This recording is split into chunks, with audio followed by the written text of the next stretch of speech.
चक्रवर्ती जगद्वंदे जगद्गुरु ಸಿದ್ಧಾರೂಢರನ್ನು ಎಲ್ಲರೂ ಸ್ಥಾಪಿಸಿಕೊಂಡು ರಕ್ಷಣೆಯಾದ ಪರಮ ಪಾವನಮೂರ್ತಿ ಸದ್ಗುರುಗಳ ದಿವ್ಯ ಪಾದಾರವಿಂದರಲ್ಲಿ ಗ್ರಂಥಕರ್ತರು ಕಾರ್ಯಕ್ಕೆ ಕಾರಣೀಭೂತರು ಆದ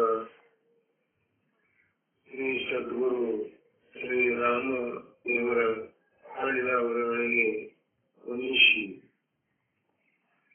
ಪ್ರಸ್ತುತ ಗ್ರಂಥವನ್ನು ಮರಾಠಿ ಭಾಷೆಯಲ್ಲಿ ಅನುವಾದಿಸಿದ ಪೂಜ್ಯ ನೆನೆ ಅವರ ದಿವ್ಯ ಪಾದಾರವಿಂದಗಳಲ್ಲಿ ಕೂಡ ಮಾತು. ಪ್ರಸ್ತುತ ಗ್ರಂಥದಲ್ಲಿ ಪ್ರವೃತ್ತರಾಗಿ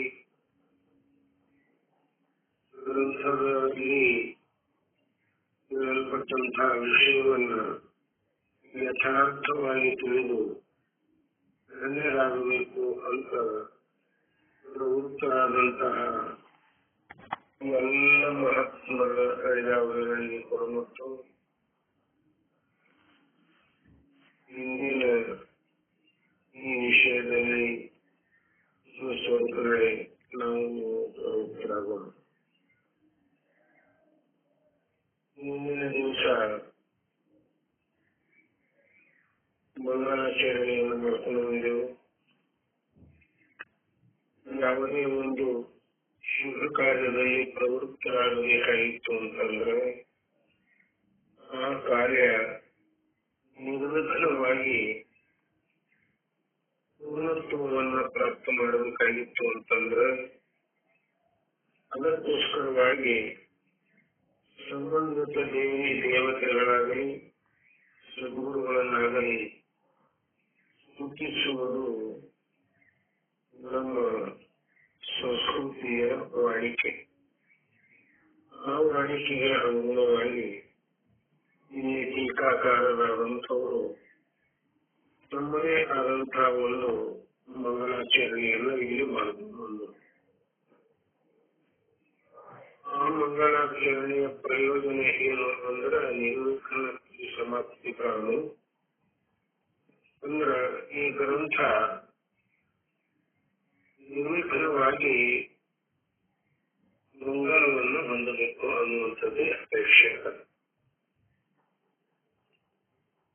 ಈ ಮಂಗಳಾಚರಣೆಯಲ್ಲಿ ಏನು ದೃಷ್ಟಾಂತವನ್ನು ಕೊಟ್ಟುಕೊಂಡು ಬಂದಿದ್ದಾರೆ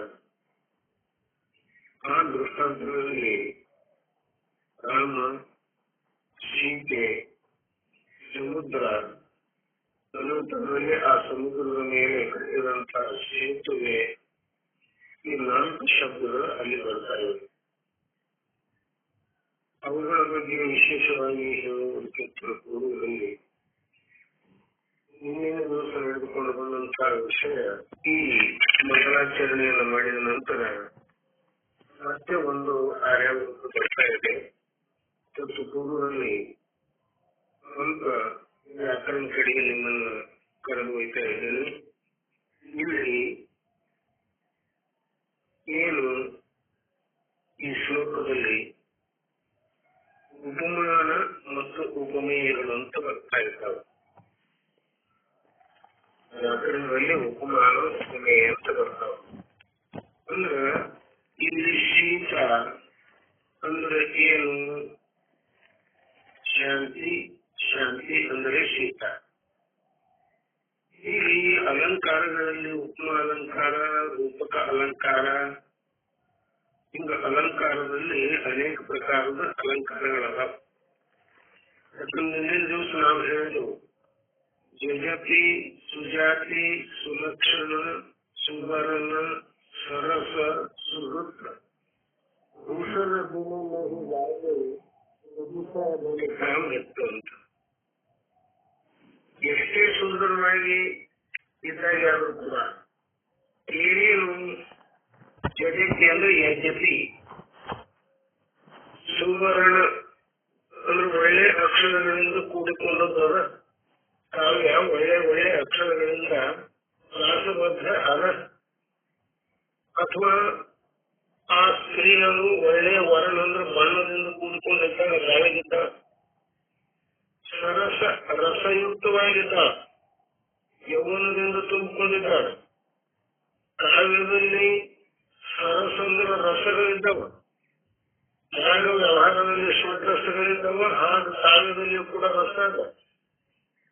ಆ ರಸದ ನಿಷ್ಪತ್ತಿ ಆಯ್ತು ಅಂದ್ರೆ ನಮಗ ಅನುಭವ ಬರ್ತದೆ. ಆ ಅನುಭವ ಬಂದಾಗ ನಮಗ ಆನಂದ ಆಗಲ್ಲ. ಅಲ್ಲಿನ ರಸಗಳದಾವ, ಏನು ವೀರ ರಸ, ಶೃಂಗಾರ ರಸ, ವೀರ ರಸ, ರೌದ್ರ ರಸ, ವಿಭತ್ಸ ರಸ, ಶಾಂತಿ ರಸ. ಈಗ ಕಾವ್ಯದಲ್ಲಿ ಆದ್ರೂ ಕೂಡ ರಸಗಳಿದ್ದಾವ. ಈ ಜೀವೇಂದ್ರಿಯಗಳಿಗೂ ಕೂಡ 6 ರಸಗಳಲ್ಲಿ ಹೇಳ್ಕೊಂಡು ಬಂದಿದ್ದಾರೆ. ಈಗ ಸರಸ ಸುಬರಲು ಸರಸ ಸುವೃತ್ತ, ಈ ವೃತ್ತಗಳು ಕೂಡ ಆ ಕಾವ್ಯದ ನಿಯಮಕ್ಕೆ ಅನುಗುಣವಾಗಿಯೇ ಕವಿತೆಗಳನ್ನ ಅಥವಾ ಶ್ಲೋಕಗಳನ್ನ ರಚಿಸಲಾಗಿದೆ. ಈಗ ಇದ್ದಾಗ ಯಾವ್ದಾದ್ರು ಕೂಡ ಭೂಷಣಗಳನ್ನು ಏನಾಗಿ, ಭೂಷಣ ಅಂದ್ರೆ ಆಭೂಷಣ ಇಲ್ಲದೆ, ಅಲಂಕಾರವಿಲ್ಲದೆ ಕೆಲವೊಂದು ವಸ್ತುಗಳು ಶೋಭಾಯಮಾನವಾಗುವುದಿಲ್ಲ, ಸುಂದರವಾಗಿ ತೋರುವುದಿಲ್ಲ. ಅವು ಯಾವುವು ಅಂತಂದ್ರ ಕವಿತಾ, ವನಿತಾ, ನಿತ್ತ. ಕವಿತೆ, ಕವಿತೆ ಅಂದ್ರ ಆ ಸಂಕ್ಷಿಪ್ತದಲ್ಲಿ ರಾಸಬದ್ಧವಾಗಿ ಹೇಳಲ್ಪಟ್ಟಂತಹ ಮಾತುಗಳ ಏನದಾನು ಕವಿತೆಗಳು ಅನ್ಸ್ಕೊತವ. ಆ ಕವಿತೆಗೆ ಏನ್ ಬೇಕು? ಅಲಂಕಾರ ಬೇಕು, ಭೂಷಣ ಬೇಕು. ಆನಂತರ ವನಿತಾ ಅಂದ್ರೆ ಸ್ತ್ರೀಯರಿಗೂ ಭೂಷಣ ಬೇಕು. ಸ್ತ್ರೀಯರಿಗೆ ಭೂಷಣ ಯಾಕೆ ಬೇಕು ಅನ್ನೋದಕ್ಕೂ ಶಾಸ್ತ್ರದಲ್ಲಿ ಬೇರೆ ಬೇರೆ ರೀತಿ ಹೇಳ್ತಾರೆ. ಭೂಷಣ ಯಾಕೆ ಬೇಕು? ಸುಂದರ ಇದ್ದಕ್ಕೆ ಎದಕ್ಕೆ ಬೇಕು? ಸುಂದರ ಅದ, ಮತ್ತೆ ಯಾಕೆ ಆಕೆಗೆ ಬೇಕಪ್ಪ? ಆ ಸುಂದರತೆಯನ್ನು ಇವು ಹೆಚ್ಚಿಸ್ತವೇನು ಆಭೂಷಣಗಳು ಅಂತಂದ್ರ ಭೂಷಣ ಪಾಯ ಬಾಧ ಅಂತಂತೂ ಒಂದು ಕಾವ್ಯ ಬರ್ತದ ಶಾಸ್ತ್ರದ. ಕಾವ್ಯಶಾಸ್ತ್ರ ಅಂತೂ ಒಂದು ಶಾಸ್ತ್ರದಲ್ಲಿ ಬೇರೆ ಆಗೋದು. ಈಗ ಇರೋ ಅಧ್ಯಾತ್ಮ ಶಾಸ್ತ್ರದ ಕಾವ್ಯಶಾಸ್ತ್ರ, ವ್ಯಾಕರಣ ಶಾಸ್ತ್ರ, ಅಲಂಕಾರ ಶಾಸ್ತ್ರ, ಛಂದಸ್ಸ ಶಾಸ್ತ್ರ ಅಂದ್ರೆ ಬೇರೆ ಬೇರೆ ಬಿಡಿ ಬಿಡಿಯಾಗಿ ಅದನ್ನ ಹೇಳ್ಕೊಂಡ್ ಬಂದಾರೆ. ಆ ಕಾವ್ಯಶಾಸ್ತ್ರದಲ್ಲಿ ಏನ್ ಹೇಳಿದ್ದಾರಂದ್ರೆ ಸುಂದರವಾದ ಸ್ತ್ರೀಯರಿಗೆ ಆಭೂಷಣಗಳ ಅವಶ್ಯಕತೆ ಏನು? ಅದಕ್ಕೆ ಅವ್ರು ಏನ್ ಹೇಳಿದ್ರು, ಸುಂದರವಾದ ಸ್ತ್ರೀಯನ್ನು ನೋಡಿದಾಗ ಕಣ್ಣುಗಳು ಏನ್ ಆಗ್ತಾವ, ಕೆಲವೊಂದು ಕಣ್ಣುಗಳ ಸುಮಾರು ಇರ್ತಾವ, ಕಣ್ಣಿನ ಮೂರ್ತಿಯು ಕೂಡ ಸಿಡಿದು ಬೀಳ್ತದ. ಅಂತ ಸಂದರ್ಭದಲ್ಲಿ ಆ ಕಣ್ಣುಗಳು ಅಪಾಯವನ್ನು ಮಾಡದೇ ಇರಲಿ ಅಂತಂದ್ರ ದೃಢಪದ ಪುಂಶನಕ್ಕೂ ಭೂಷಣಪ ಎಂದಾಗ, ದೃಢಪದ ಪುಂಶನಕ್ಕೂ. ಈಗ ಹೊರಗಿನಿಂದ ನಾವು ಬರ್ತೇವೆ, ಮನೆಯಲ್ಲಿ ಪ್ರವೇಶ ಮಾಡ್ತೇವೆ, ಹೊರಗೇನು ಮಳೆ ಆಗ್ಯದ, ಕೆಸರಾಗ್ಯದ. ಆ ಕೆಸರುಗಾಲ ಹಾಗೆ ಮನೆಯೊಳಗೆ ತಂದೆವು ಅಂತಂದ್ರ ಮನೆಯೆಲ್ಲ ವರ್ಷ. ಅದಕ್ಕ ಆ ಮನೆ ಬಾಗಿಲುಗಳು ಒಂದು ಮ್ಯಾಟ್ ಅಂತ ಇಟ್ಟಿರ್ತಾರೆ. ಅದಕ್ಕೆ ಪಗಪುಂಚನಿ ಅಂತ ಹಿಂದಿಯೊಳಗೆ ಹೆಸರು. ಅದಕ್ಕೆ ಪಗ ಅಂದ್ರ ಕಾಲು, ಪುಂಚನಿ ಅಂದ್ರೆ ವರ್ಷದ. ಆ ಕಾಲ ಅಲ್ಲಿ ವರ್ಷ ಒಳಗೆ ಬಂದೇವು ಅಂದ್ರೆ ಮನೆ ಹೊಲಸಾಗುದಿಲ್ಲ, ಮನೆಗೆ ಯಾವುದೇ ದೋಷ ಬರುವುದಿಲ್ಲ. ಆಗ ಆ ಸುಂದರವಾದ ಸ್ತ್ರೀಯರಿಗೆ ಆಗಲಿ, ಸುಂದರವಾದ ಕವಿತೆಗೆ ಆಗಲಿ, ಈ ಅಲಂಕಾರಗಳು ಏನು ಇದ್ದಾವ ಅಂತ ಕೇಳಿದಾಗ ಮೃಗ ಪಗ ಪುಂಚನಿ ಇದ್ದಾವ. ಅವುಗಳನ್ನ ಅಂದ್ರೆ ಆ ಆಭೂಷಣಗಳ ಕಡೆ ನಮ್ಮ ದೃಷ್ಟಿ ಹೋಯ್ತಂದ್ರ ಆ ಸುಂದರವಾದಂತ ಸ್ತ್ರೀಯ ಕಡೆಗೆ ನಮ್ಮ ದೃಷ್ಟಿ ಹೋಗುವುದಿಲ್ಲ. ಅಂದ್ರ ನಮ್ಮ ಕೆಟ್ಟ ದೃಷ್ಟಿಗೆ ಆ ಪರಿಣಾಮಕ್ಕೆ, ಕೆಟ್ಟ ದೃಷ್ಟಿಯ ಪರಿಣಾಮಕ್ಕೆ ಅವಳು ಬಲಿ ಆಗುವುದಿಲ್ಲ ಅನ್ನೋ ಉದ್ದೇಶದಿಂದ ಸುಂದರವಾದ ಸ್ತ್ರೀಯರಾದರೂ ಕೂಡ ಆಭೂಷಣಗಳನ್ನು ಧರಿಸಬೇಕು ಅಂತ ಆ ಕಾವ್ಯಶಾಸ್ತ್ರದಲ್ಲಿ ಹೇಳ್ಕೊಂಡು ಬಂದಿದ್ದಾರೆ. ಅದಕ್ಕೆ ಈಗ ಅಲಂಕಾರಗಳು ಅಂತ, ಆ ಅಲಂಕಾರದಲ್ಲಿ ಒಂದು ಅಲಂಕಾರದ ಭಾಗ ಅದ.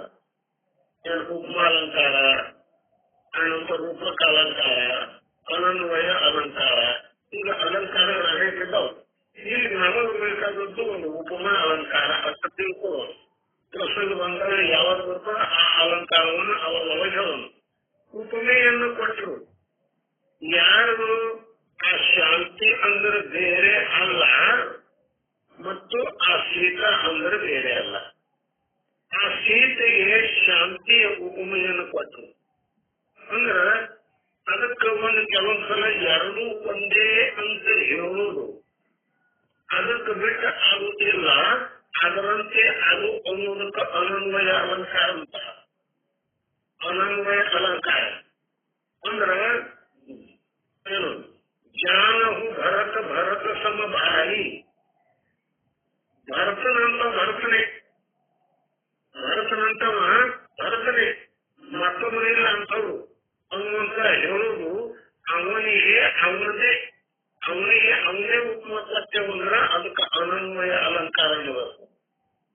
ಅವನಿಗೆ ಮತ್ತೊಬ್ಬರದು ಉದಾಹರಣೆ ಸತ್ಯವಂದ್ರ ಅದಕ್ಕೆ ಉಪಮ ಅಲಂಕಾರ ಮತ್ತೊಬ್ಬರದು ಅಂದ್ರೆ ಶಾಂತಿ ಮತ್ತು ಶೀತ. ಶೀತ ಮತ್ತು ಶಾಂತಿಯನ್ನು ಇದು ಏನ್ ಮಾಡಿದ್ರು? ಉಪಮೆಯನ್ನು ಕೊಟ್ಟರು. ಆ ಉಪಮ ಕೊಟ್ಟು ಏನ್ ಮಾಡಿದ್ರು? ಹೇಳಿದ್ರು. ಮತ್ತೇನ್ ಮಾಡಿದ್ರು? ಇದು ಸೇತುವೆಗೆ ಆ ಸೇತು ಅದಲ್ಲ, ಆ ಸೇತುವೆಗೆ ಏನಾದ್ರು ಕೊಟ್ರಿ ಅಂತಂದ್ರ ಅಲ್ಲಿ ತತ್ವಬೋಧ ಅನ್ನುವಂಥದ್ದು ಉಪಮ ಕೊಟ್ಟರು. ತತ್ವಬೋಧ ಅನ್ನುವಂತಹ ಸೇತುವೆ, ಆ ತತ್ವಬೋಧ ಅನ್ನುವಂತಹ ಸೇತುವೆಯನ್ನು ಕಟ್ಟಿ ಈ ಭವಸಾಗರ ಅನ್ನುವಂಥದ್ದೇನಂದ್ರ ಇದನ್ನ ದಾಟಿ ಹೋಗ್ಬೋದು. ಇಲ್ಲಿ ಭವ ಅಂದ್ರೇನು? ಭವ ಭವತಿ, ಹುಟ್ಟುವುದು ಸಾಯುವುದು ಎಲ್ಲಿ ನಡೀತದ ಅದಕ್ಕೆ ಭವ ಅನ್ನಬೇಕು. ಆ ಭವಕ್ಕೆ ಎದರದು ಕೊಟ್ಟರೆ ಆ ಜಲ, ಆ ಭವಜಲ, ಆ ನೀರಿನಲ್ಲಿ ಇರೋಲ್ಲ, ಸಮುದ್ರದಲ್ಲಿ ಇರೋಲ್ಲ, ಅದರ ಉದ್ಮೆಯನ್ನು ಕೊಟ್ಟರು. ಈಗ ಯಾವುದಕ್ಕೆ ಉಪಮ ಕೊಡ್ತಾರ ಅಂದ್ರೆ ಹೋಲಿಕೆ ಕೊಡ್ತಾರ. ಹೋಲಿಸಿಕೊಳ್ಳುವಂತ ಶಬ್ದ, ಹೋಲಿಕೆ ಕೊಡುವಂತ ಶಬ್ದ ಸ್ವಲ್ಪ ಗಮನದಲ್ಲಿಟ್ಕೊಳ್ಬೇಕು. ಹೋಲಿಕೆ ಕೊಡುವ ಶಬ್ದ, ಹೋಲಿಸಿಕೊಳ್ಳುವ ಶಬ್ದ. ಯಾವುದು ಹೋಲಿಕೆ ಕೊಡ್ತದ ಅಂದ್ರೆ ಇದು ಹೀಗ ಅಂತ ಹೇಳ್ತದ, ಆ ಶಬ್ದಕ್ಕೆ ಏನಬೇಕು ಮತ್ತು ಯಾವುದರ ಬಗ್ಗೆ ಹೇಳ್ತದ ಅದಕ್ಕೆ ಏನಬೇಕು. ಹೋಲಿಸಿಕೊಳ್ಳುವಂತ ಶಬ್ದಕ್ಕ ಉಪಮೇಯ, ಹೋಲಿಕೆ ಕೊಡುವ ಶಬ್ದಕ್ಕ ಉಪಮಾನ. ನಿಮಗೆ ಏನು ಒಂದು ದೃಷ್ಟಾಂತ ಹೇಳಿದ್ರೆ ತಿಳಿತದ. ಯಾರೋ ಒಬ್ರು ಕನ್ಯೆ ನೋಡ್ಲಿಕ್ಕೆ ಹೋಗೋದಿತ್ತು. ಅವ್ರ ಕನ್ಯೆ ನೋಡ್ಲಿಕ್ಕಂತ ಹೋದ್ರು. ಹೋಗುವಾಗ ಒಬ್ಬಾಗ ಅವನಿಗೂ ಹೋಗಬೇಕಾಗಿತ್ತು. ಅದು ಏನೋ ಅನಿವಾರ್ಯ ಕಾರಣದಿಂದ ಅವನಿಗೆ ಹೋಗುವುದು ಆಗಲಿಲ್ಲ. ಇವರು ಹೋಗಿ ಬಂದು ಕನ್ಯೆ ನೋಡಿ ಬಂದರು. ಕನ್ಯೆ ಪಾಸನ ಮಾಡಿದ್ರು. ಈಗ ಯಾವತ್ತು ಹೋಗಬೇಕಾಗಿತ್ತು ಅನಿವಾರ್ಯವಾಗಿ ಹೋಗಿಲ್ಲ. ಆತ ಅವ್ರಿಗೆ ಕೇಳಲ್ಲ, ಅಪ್ಪ ಕನ್ಯೆ ನೋಡಿ ಬಂದ್ರೇನು? ಹೌದು ನೋಡಿ ಬಂದೆವು. ಮತ್ತೆ ಹೇಗಿದ್ದಾರ ಹುಡುಗಿ ಅಂತ ಕೇಳಲ್ಲ. ಹೇಗಿದ್ದಾರ ಹುಡುಗಿ ಅಂತಂದ್ರ ಅವ್ರಿಗೆ ಏನ್ ಹೇಳಿದ್ರು? ನಮ್ಮ ಊರಾಗ ಆ ಸಂಗಣ್ಣ ಗೌಡ್ರು ಏನಿದ್ದಾರಲ್ಲ, ಆ ಸಂಗಣ್ಣ ಗೌಡ್ರ ಮಗಳು ಸವಿತಾ, ಆ ಸವಿತಾ ಹೇಗ ಅದಳ ಹಾಗೆ ಅದಲ್ಲ ಆ ಹುಡುಗಿ ಅಂತ ಹೇಳುದು.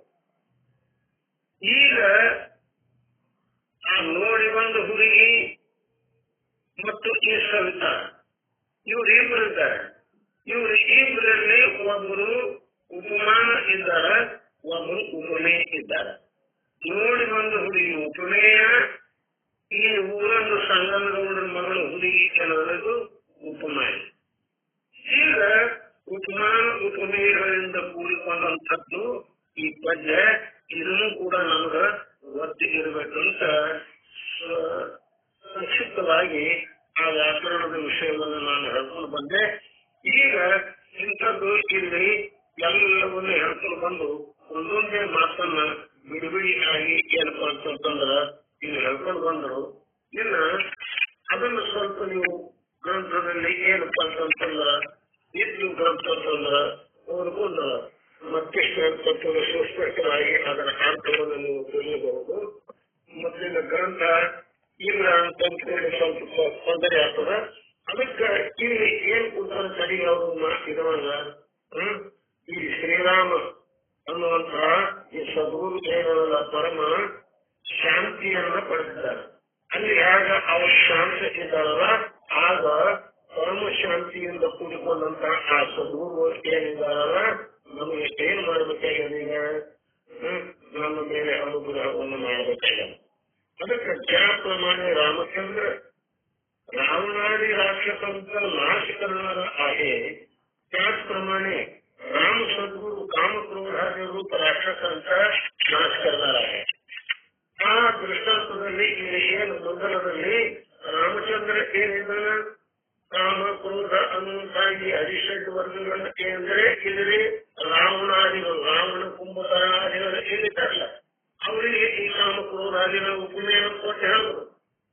ಅವರನ್ನು ಹೇಗೆ ಆತ ನಾಶ ಮಾಡಲ್ಲ ಅದೇ ರೀತಿಯಾಗಿ ಸದ್ಗುರು ಅನ್ನುವಂತ ಈ ರಾಮ ಇಲ್ಲಿನ ಉತ್ತಮ ಮತ್ತು ಉತ್ತಮ ಉಪಮೇಯದ ಇಲ್ಲಿನು ಆ ಸದ್ಗುರು ಅನ್ನುವಂತ ರಾಮ ಏನ್ ಮಾಡ್ತಾರಂದ್ರ ಶಿಷ್ಯನಲ್ಲಿ ಇರ್ತಕ್ಕಂತ ಕಾಮ ಕ್ರೋಧಾದಿಗಳು ಏನು ಹರಿಷಡ್ ವರ್ಗಗಳಿದ್ದಾವ 6 ಪ್ರಕಾರದ ಶತ್ರುಗಳಿದ್ದಾವ ಅವುಗಳನ್ನು ನಾಶ ಮಾಡ್ತಾನೆ ಅಂತ ಹೇಳ್ಕೊಂಡು अదే प्रकारವಾಗಿ ಮತ್ತೆ ज्याप्रमाणे श्रीरामचंद्राने आपल्या सेनेला समुद्रातून पार नेण्याच्या हेतूने समुद्रावर सेतू बांधला त्याचप्रमाणे श्रीराम सद्गुरूने मुमुक्ष जनांचा संसार समुद्राच्या पार नेण्यासाठी त्यावर तत्वबोध सेतू बांधला आहे.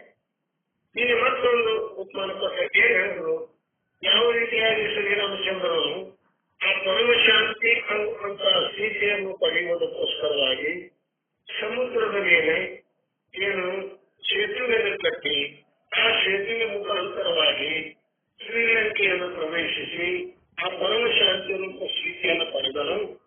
ಅದೇ ರೀತಿಯಾಗಿ ಇಲ್ಲಿ ಸದ್ಗುರುಗಳು ಏನ್ ಮಾಡ್ತಾರೆ ಅಂತ ಕೇಳುವಾಗ ತತ್ವಬೋಧ ಅಂದ್ರೆ ತತ್ವ ಅಂದ್ರೆ ಆ ಪರಮಾತ್ಮ ಅಂದ್ರೆ ಈ ಜೀವಾತ್ಮ ಇವರೆಲ್ಲರಲ್ಲಿ ಇರ್ತಕ್ಕಂಥ ಈ ಸಂಬಂಧವನ್ನು ಕಲ್ಪಿಸಿಕೊಳ್ಳುವುದಕ್ಕೋಸ್ಕರವಾಗಿ ಆ ತತ್ವಬೋಧ ಅನ್ನುವಂಥದ್ದು ಸೇತುವೆಯನ್ನು ಕಟ್ಟಲ. ಆಗ ಸಮುದ್ರದ 2 ದಂಡೆಗಳನ್ನ ಕೂಡಿಸಲಿಕ್ಕೆ ಆ ಸೇತು ಆಧಾರ ಆಯಿತು. ಆಗ ಆ ತತ್ವ ಅಂತ ಪರಮ ತತ್ವ ಏನದ ಚೇತನ ಏನದ ಬ್ರಹ್ಮ ಸ್ವರೂಪ ಏನದ ಆ ಸ್ವರೂಪದೊಡನೆ ಈ ತಮ್ಮ ಅನ್ನುವಂತ ಜೀವನ ಐಕ್ಯತ್ವವನ್ನು ಸಾಧಿಸುವುದಕ್ಕೋಸ್ಕರವಾಗಿ ಇಲ್ಲಿ ಯಾವುದು ಸೇತುವೆ ಆ ಸೇತುವೆ ದೃಷ್ಟಾಂತ ಕೊಟ್ಟಲ್ಲ ಅದು ಉಪಯೋಗ ಕೊಟ್ಟಲ್ಲ ಅದು ಯಾವುದು ತತ್ವಬೋಧ ಅಂದ್ರೆ ತತ್ವ ಅಂತ ಎಡ್ತರಬೇಕು ತುಂಬ ಅಂತ ಎಡ್ತರಬೇಕು.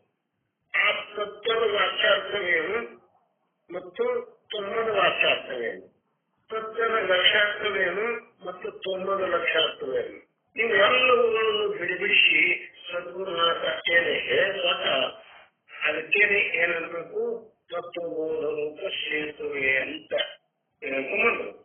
ಆನಂತರ ಮುಂದೆ ಶ್ರೀರಾಮ ज्याप्रमाणे लक्ष्मीच्या योगाने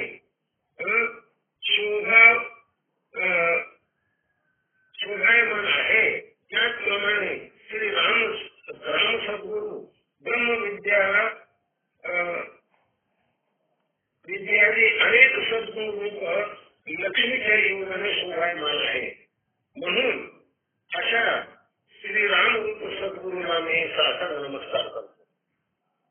ಇಲ್ಲಿ ಏನ್ ಹೇಳ್ತಾರಂತಂದ್ರೆ ಯಾವ ರೀತಿಯಾಗಿ ಆ ಶ್ರೀರಾಮಚಂದ್ರನು ಶಾಂತಿ ಸ್ವರೂಪವಾದಂತ ಆ ಸೀತೆಯ ಸಂಘದಿಂದ ಅವರ ಒಡನಾಟದಿಂದ ಅವರಿಗೂ ಕೂಡ ಒಂದು ಶೋಭೆ ಬಂದದಲ್ಲ.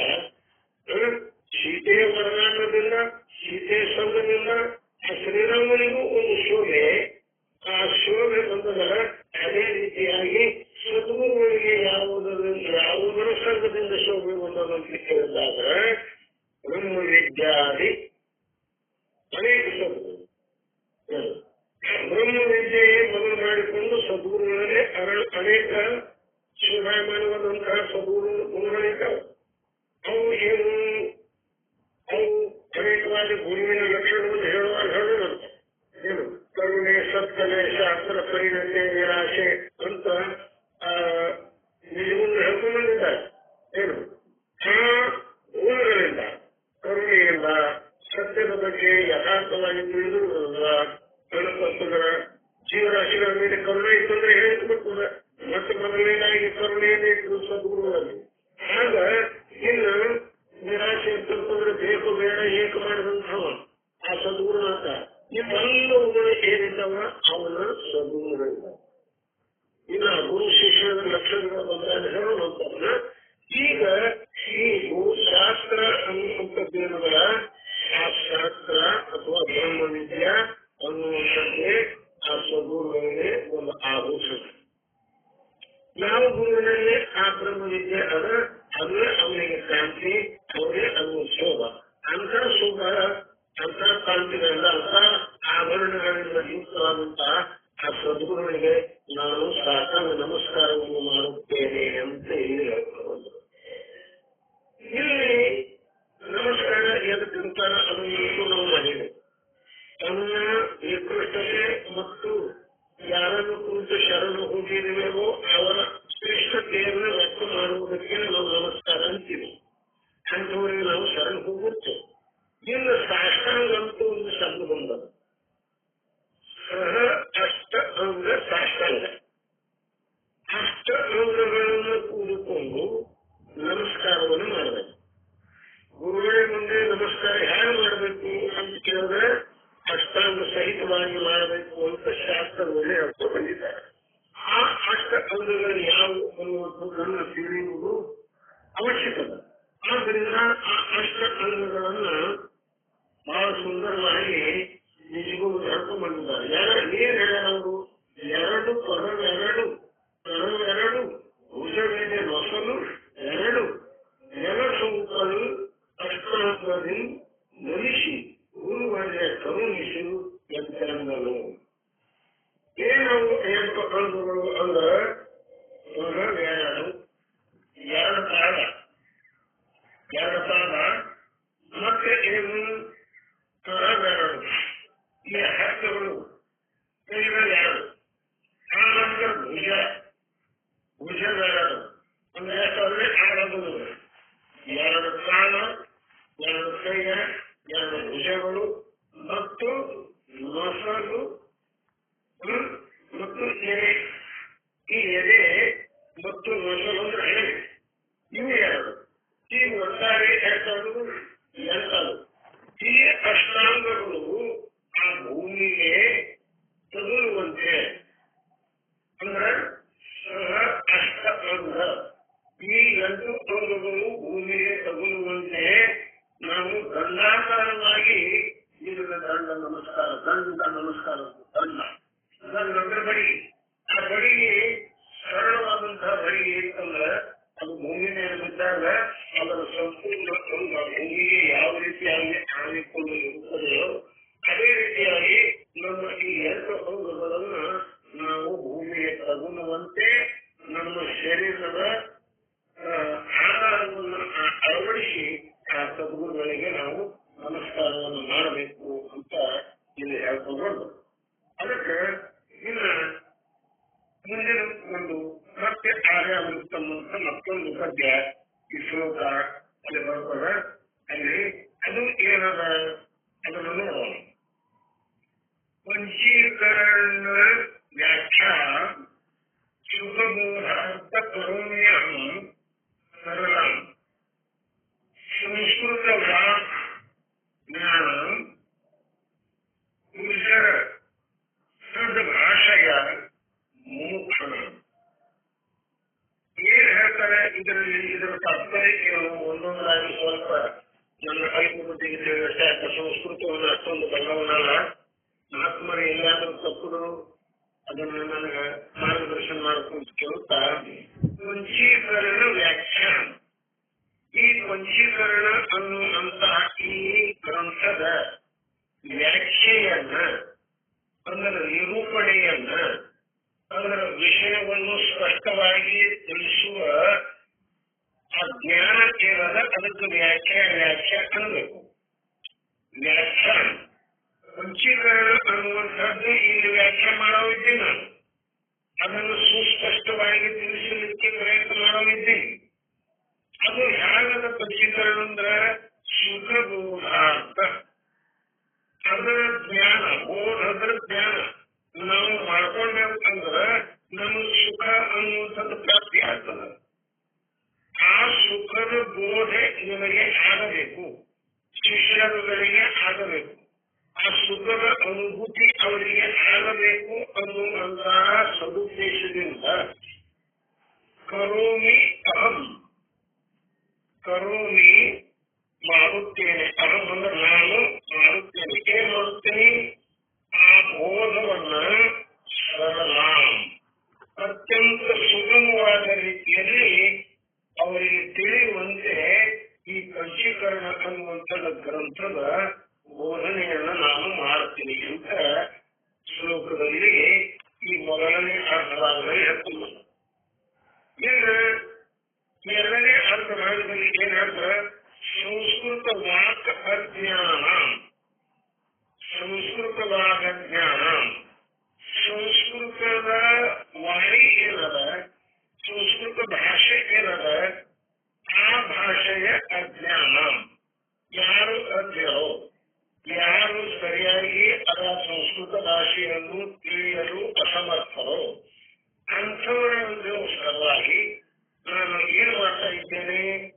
ಗುರ್ಜರ ಭಾಷೆಯ, ಈ ಗುಜರಾತಿ ಭಾಷೆಯಲ್ಲಿ, ಗುರ್ಜರ ಭಾಷೆ ಅಂದ್ರೆ ಗುಜರಾತಿ ಭಾಷೆಯಲ್ಲಿ ಏನು ಮಾಡ್ತೀನಿ? ಅದನ್ನ ಅನುವಾದ ಮಾಡಿ ಆ ಮುಮುಕ್ಷುನಾಂ, ಆ ಮುಮುಕ್ಷುನಾಂ ಅಂದ್ರೆ ಆ ಮುಮುಕ್ಷುಗಳಿಗೆ ನಾನು ಏನ್ ಮಾಡ್ತೇನೆ? ಬೋಧನೆಯನ್ನ ಮಾಡ್ತಾ ಇದ್ದೇನೆ ಅಂತ ಹೇಳ್ಕೊಂಡ್ಬರ್ತಾರೆ. ಅದರಲ್ಲಿ ಏನು ಅಂತಂದ್ರೆ ಈ ಪಂಚೀಕರಣ ಅನ್ನುವಂತಹ ಗ್ರಂಥ, ಈ ಗ್ರಂಥ ಆ ಕೇಳುವವರಿಗೆ ಅಂದ್ರೆ ಮುಮುಕ್ಷುಗಳಿಗೆ ಸುಲಭವಾಗಿ ತಿಳಿಯಬೇಕು ಅನ್ನುವಂತಹ ಉದ್ದೇಶದಿಂದ ಆ ಸಂಸ್ಕೃತದಲ್ಲಿ ಇದ್ದಂತಹ ಈ ಪಂಚೀಕರಣ ಅನ್ನುವಂತಹ ಗ್ರಂಥವನ್ನ ನಾನು ಅದನ್ನ ಗುಜರಾತಿ ಭಾಷೆಯಲ್ಲಿ, ನಿಮ್ಮ ಮಾತೃಭಾಷೆಯಲ್ಲಿ ಸುಲಭವಾಗಿ ತಿಳಿಯುವುದಕ್ಕೋಸ್ಕರವಾಗಿ ಅದನ್ನು ಅನುವಾದ ಮಾಡಿ ತಿಳಿಸುತ್ತೇನೆ ಅಂತ ಹೇಳ್ಕೊಂಡು ಬಂದ. ಯಾರಿಗೆ ತಿಳಿಸುತ್ತೇನೆ? ಈ ಗ್ರಂಥವನ್ನು ತಿಳಿಯಲಿಕ್ಕೆ ಅಧಿಕಾರಿಗಳು ಯಾರು ಅಂದ್ರೆ ಮುಮುಕ್ಷುಗಳು. ಯಾರಿಗೆ ಮೋಕ್ಷದ ಪ್ರಬಲವಾದ ಇಚ್ಛೆ ಇದೆಯೋ, ಮೋಕ್ಷವನ್ನು ಪಡೆಯಬೇಕು ಅನ್ನುವಂಥ ಪ್ರಬಲ ಇಚ್ಛೆ ಯಾರಿಗದ ಅವರಿಗೆ ಮಾತ್ರ ಈ ಗ್ರಂಥವನ್ನು ತಿಳಿಯುವುದರಿಂದ ಫಲ ಆಗ್ತದೆ. ಯಾರಿಗೆ ಅದರ ಇಚ್ಛೆ ಇಲ್ಲವೋ ಅವರು ಕೇಳಿದಾಗಾದ್ರೂ ಕೂಡ ಅದು ಫಲ ಕೊಡುವುದಿಲ್ಲ. ಅದರ ಸಲುವಾಗಿ ಇಲ್ಲಿ ಮುಮುಕ್ಷು ಅಂದ್ರೆ ಮೋಕ್ಷಕ್ಕೆ ಇಚ್ಛಾ ಕರ್ಮಿ ವಾಲ ಮುಮುಕ್ಷ ಅಂದ್ರೆ ಮೋಕ್ಷದ ಇಚ್ಛೆಯನ್ನು ಯಾರು ಬಯಸುತ್ತಾರೆ ಅವರಿಗೆ ಮುಮುಕ್ಷು ಅನ್ನಬೇಕು. ಇನ್ನು ಮೋಕ್ಷವೇ ಅಂದ್ರೆ ಏನ್ರಿ? ಅದು ಒಂದು ಶಬ್ದನ ಗೊತ್ತಿರಲಿಲ್ಲ. ಜನರ ಇಚ್ಛಾ, ಆನಂತರ ಸ್ತ್ರೀ ಇಚ್ಛಾ, ಪುತ್ರ ಇಚ್ಛಾ, ಧನದಾನದ ಇಚ್ಛಾ, ಇಂಥವೆಲ್ಲ ನಮ್ಗೆ ಇಚ್ಛಾ ನಮ್ಗೆ ಗೊತ್ತದ. ದ್ರವ್ಯದ ಇಚ್ಛಾ. ಆದ್ರೆ ಇದು ಮೋಕ್ಷ ಅಂತ ಏನು ಶಬ್ದ ಮಾಡಿರಲ್ಲ ಗುಣಾದ, ಅದು ನಮಗೆ ತಿಳಿಯಲಿಲ್ಲ. ಆ ಮೋಕ್ಷ ಅಂತ ಎದಕ್ಕೆ ಪಡೆಯಬೇಕು ಅಂತ ಕೇಳಿದಾದ್ರೆ ಗುರುಗಳಂದ್ರು, ಅಪ್ಪ ಮೋಕ್ಷ ಅಂದ್ರೆ ಎದಕ್ಕಂದ್ರ ಸರ್ವ ದುಃಖ ನಿವೃತ್ತಿ ಪರಮಾನಂದ ಪ್ರಾಪ್ತಿ ಅಂದ್ರೆ ಮೋಕ್ಷ. ಈ ಸರ್ವ ದುಃಖ ನಿವೃತ್ತಿ ಮತ್ತು ಪರಮಾನಂದ ಪ್ರಾಪ್ತಿ ಅಂತ ನೀವು ಹೇಳ್ಕೊಂಡು ಬಂದಿರಿ ಗುರುನಾಥ. ಆ ದುಃಖರೇ ಅಂತ ಎದಕ್ಕಂತ ಮತ್ತು ಸರ್ವ ದುಃಖ ಅಲ್ಲಕತ್ತಿಲ್ಲ, ದುಃಖದ ಸ್ವಲ್ಪ ನಮಗಂದು ಅದ, ಅದರ ಸರ್ವ ದುಃಖ ಅಂತ ಅಲ್ಲಕತ್ತಿರಲಿಲ್ಲ. ಆ ಸರ್ವ ದುಃಖ ಏನು? ಸರ್ವ ದುಃಖಕ್ಕ ಏನ್ ಹೇಳ್ಕೊಂಡ್ಬಂದರು? ಅಜ್ಞಾನ ಮತ್ತು ಕಾರ್ಯರೂಪ ಈ ದೇಹಾದಿ ಪ್ರಪಂಚವೇ ಸರ್ವ ದುಃಖ. ಅಜ್ಞಾನವೇ ಮೊದಲು ಮಾಡಿಕೊಂಡು ಆ ಅಜ್ಞಾನದ ಕಾರ್ಯವಾದಂತಹ ಈ ದೇಹಾದಿ ಪ್ರಪಂಚ ಏನು ಇದು ಏನದಲ್ಲ ದುಃಖಕ್ಕೆ ಅಜ್ಞಾನ ಮತ್ತು ಈ ದೇಹಾದಿ ಪ್ರಪಂಚ. ಈ ದೇಹಾದಿ ಪ್ರಪಂಚ ಅಂದ್ರೆ ದೇಹ ಒಂದೇ ಇಲ್ಲ. ಈ ದೇಹದಲ್ಲಿ ಮತ್ತೆ ಬೇರೆ ಬೇರೆ ಅವಯವಗಳಿದಾವೆ. 5 ಅಂದ್ರೆ ಪಂಚ ಜ್ಞಾನೇಂದ್ರಿಯಗಳಿದ್ದಾವೆ, ಪಂಚ ಕರ್ಮೇಂದ್ರಿಯಗಳಿದ್ದಾವೆ, ಚತುರ ಅಂತಃಕರಣಗಳಿದ್ದಾವೆ. ಇವೆಲ್ಲ ಇದ್ದಾವೆ ನೋಡ್ರಿ. ಇವೆಲ್ಲವುಗಳು ಏನದಾವ?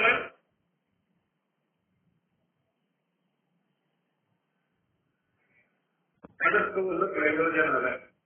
ಅಂದ್ರೆ ಈ ಗ್ರಂಥದಲ್ಲಿ ಪ್ರವೇಶ ಆಗಲಿಕ್ಕೆ ಯಾರ ಅಧಿಕಾರಿಗಳಪ್ಪ, ಆ ಗ್ರಂಥದ ವಿಷಯ ಏನದ, ಆ ಗ್ರಂಥಕ್ಕೂ ಮತ್ತು ಆ ಅಧಿಕಾರಿಗೂ, ಆ ವಿಷಯಕ್ಕೂ ಮತ್ತು ಗ್ರಂಥಕ್ಕೂ ಏನು ಸಂಬಂಧ, ಮತ್ತು ಆ ಗ್ರಂಥದಲ್ಲಿ ಪ್ರವೇಶ ಆಗಿ ಅದರೊಳಗೆ ಸಂಬಂಧ ಪಡೆಯುವುದರಿಂದ ಏನು ಪ್ರಯೋಜನ, ಇವೆಲ್ಲವೂ ತಿಳಿಯದೇ ಹೋದಾದರೆ ಯಾರೂ ಕೂಡ ಗ್ರಂಥದಲ್ಲಿ ಪ್ರವೇಶ ಆಗುವುದಿಲ್ಲ. ಅದಕ್ಕೆ ಸಂಸ್ಕೃತದಲ್ಲಿ ಒಂದು ಮಾತ ಇದಕ್ಕೆ ನಾನು ಅನ್ಕೊಂಡು ಬಂದಿದ್ದೇನೆ, ಪದೇ ಹೇಳ್ತಾ ಇದ್ದೇನೆ. ಪ್ರಯೋಜನೇನ ವಿನಃ ಮಂದೋಪಿ ನ ಪ್ರವೃತ್ತಂತೆ.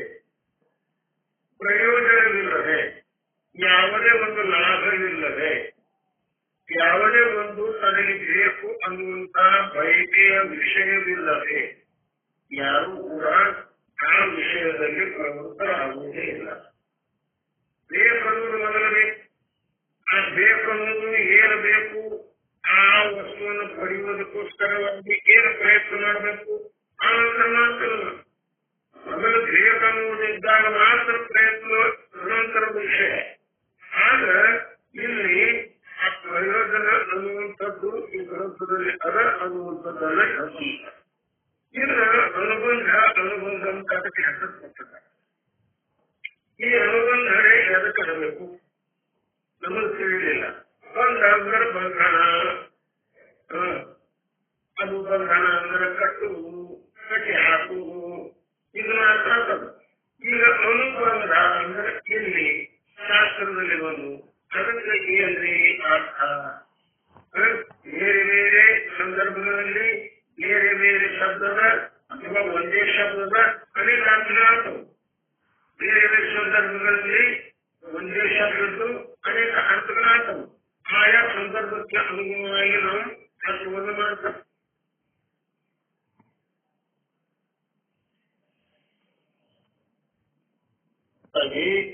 ಏನು ಶಾಸ್ತ್ರದಲ್ಲಿ ಪ್ರವೇಶ ಮಾಡ್ತಾನಲ್ಲ, ಆ ಮಾಡುವ ಪ್ರಕ್ರಿಯೆ ಏನು ಉಂಟೋ ಅದಕ್ಕೆ ಅನುಬಂಧ ಅನ್ನಬೇಕು. ಇನ್ನು ಎರಡನೇ ಮಾತು ಅದಕ್ಕೆ ಅರ್ಥ ಕೊಟ್ಟರು. ಗ್ರಂಥದಲ್ಲಿ ಪ್ರವೃತ್ತಿಯನ್ನುಂಟು ಮಾಡುವ ಜ್ಞಾನಕ್ಕೆ ವಿಷಯವಾದದ್ದು. ಗ್ರಂಥದಲ್ಲಿ ಪ್ರವೃತ್ತಿ ಉಂಟು ಮಾಡಲಿಕ್ಕೆ ಯಾವ ಜ್ಞಾನ ಬೇಕೋ ಆ ಜ್ಞಾನಕ್ಕೆ ಏನೇನು ವಿಷಯಗಳು ಉಂಟೋ ಅವುಗಳಿಗೆ ಅನುಬಂಧ ಅನ್ನಬೇಕು. ಅವು ಯಾವದವರಿ, ಅವು ವಿಷಯಗಳಲ್ಲಿ ಯಾವದವ, ಅವು ನಾಲ್ಕದವ. ಇನ್ನು ಈ ಶಾಸ್ತ್ರದಲ್ಲಿ ಪ್ರವೇಶ ನಾವು ಶಾಸ್ತ್ರ ಹೇಳ್ತೇವೆ, ನಾವು ಶಾಸ್ತ್ರ ಕೇಳ್ತೇವೆ, ಶಾಸ್ತ್ರ ಬರ್ತಿದ್ದೆವು, ಗುರುಗಳು ದಿನಾಲು ಮಠದಲ್ಲಿ ಶಾಸ್ತ್ರ ಹೇಳ್ತಾರೆ ಅಂತ ನಾವು ಯಾವಾಗಲೂ ಆ ಶಾಸ್ತ್ರ ಅನ್ನುವಂಥ ಶಬ್ದದ ಬಳಕೆಯನ್ನು ಪದೇ ಮಾಡ್ತೇವೆ. ಆದ್ರೆ ಶಾಸ್ತ್ರ ಅಂದ್ರೆ ಏನು? ಶಾಸ್ತ್ರ ಅಂತ ಎದಕ್ಕೆ ಅನ್ನಬೇಕು? ಅದನ್ನು ಸ್ವಲ್ಪ ತಿಳಿಬೇಕು. ಅಂದ್ರೆ ಶಾಸ್ತ್ರ ಅಂದ್ರೆ ಏನ್ರಿ? ಅದು ಹೆಸರಿರ್ತದೆ. ಅದನ್ನು ಸ್ವಲ್ಪ ನಮ್ಮ ತಿಳಿಸಿಕೊಡ್ರಿ ಅಂತಂದಾಗ ಶಾಸ್ತ್ರಕ್ಕೆ ವ್ಯಾಖ್ಯಾನ ಮಾಡಿ ಏನು ಜ್ಞಾಪಕತ್ವ ಶಾಸ್ತ್ರ. ನಮಗೆ ನಾವು ಮಾಡಿಕೊಡುವುದು ಯಾವುದು ನಮಗೆ ವಿಷಯವನ್ನು ಶಾಸ್ತ್ರವಾಗಿ ಯಾವುದು ತಿಳಿಸಿಕೊಡು. ಈ ಶಾಸ್ತ್ರದಲ್ಲಿ ಅನೇಕ ಪ್ರಕಾರ ಶಾಸ್ತ್ರಗಳು, ಆ ಶಾಸ್ತ್ರಗಳಲ್ಲಿ ಇಲ್ಲಿ ನಮಗೆ ಯಾವುದಪ್ಪ ಇದು ಅದು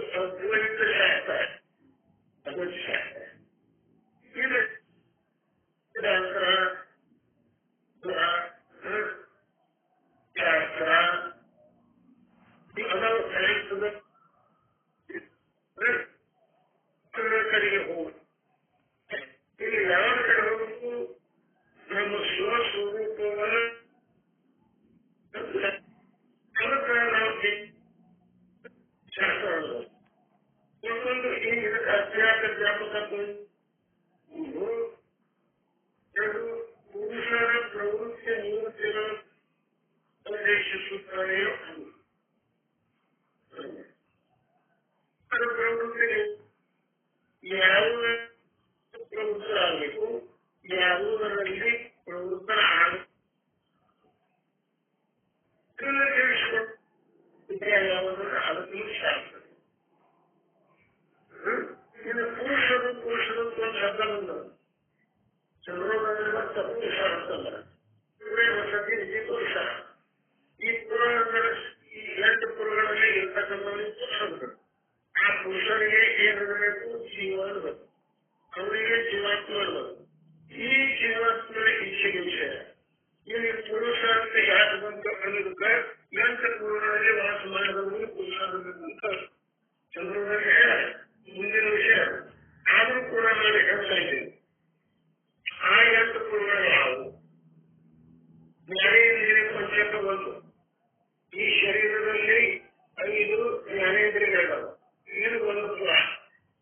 ಕರ್ಮೇಂದ್ರಿಯಗಳಾದ ಈ ಶರೀರದಲ್ಲಿ ಆ ಕರ್ಮೇಂದ್ರಿಯ ಪಂಚಕ ಇವು 5 ಕೂಡಿ ಒಂದು ಪುರ ಡಯಾಗ್ರಾಮ್.